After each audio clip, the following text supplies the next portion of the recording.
Hello guys, તો કેમ છે તમને બધાને? આજે તો અમારા લોકોને જુનાગઢ પ્રમોશન હતું એટલે હું અને પાવનભાઈ બંને આવી ગયા હતા જુનાગઢ. હવે અત્યારે અમે વેઇટ કરતા હતા કારણ કે જૂનું શૂટ કરવાનું હતું એના માટે. હવે જો શૂટિંગની બધી વસ્તુ અમે કમ્પ્લીટ કરી અને પછી અમે આવી ગયા હતા થોડુંક એવું પુણ્યનું કામ કરવા માટે વિલિંગ્ટન ડેમે. અને વિલિંગ્ટન ડેમે આવી અને અમે ઘરેથી લાવ્યા હતા જે લોટ, જે આપણે અહીંયા માછલીઓને ખવડાવવાનું હોય કે જેના થકી એનું પેટ ભરાય, તો ત્યાં આવી ગયા હતા. ટોટલ 428 ફોટા પાડીને કેવું લાગે છે તમને?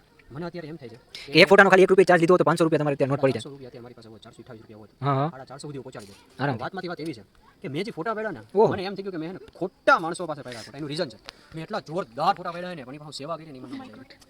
500 રૂપિયા, 1000 રૂપિયા, 10,000 રૂપિયા, કદાચ મેં 1 લાખ લીધો હોત ને તો પણ છે ને મારે પડી ન જતો, તો પણ છે ને મારે વસૂલ હતા. કારણ કે મેં જે રીતના ફોટા પાડ્યા તમને લોકોને આવનારા સમયની અંદર પાવનભાઈની ઇન્સ્ટાગ્રામના ચેનલ ઉપર તમને દેખાઈ જશે. બહુ ગજબ લેવલના ફોટા પાડ્યા.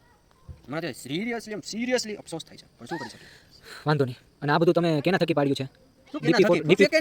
તમારે પણ જો અવધ ફોટોગ્રાફી કરવા હોય અને જોરદાર ફોટા પાડવા હોય તો આજે જ કોન્ટેક્ટ કરો ડીપી ફોટોગ્રાફર.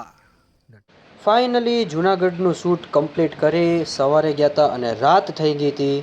તો હવે અમે લોકો પાછા ઘરે જવા માટે નીકળી ગયા હતા. તો ઘરે જવા માટે જઈએ એની પહેલાં સૌથી પહેલાં પીવી પડે સોડા. સારું, ચલો મળીએ પછી બીજા વિડીયોમાં.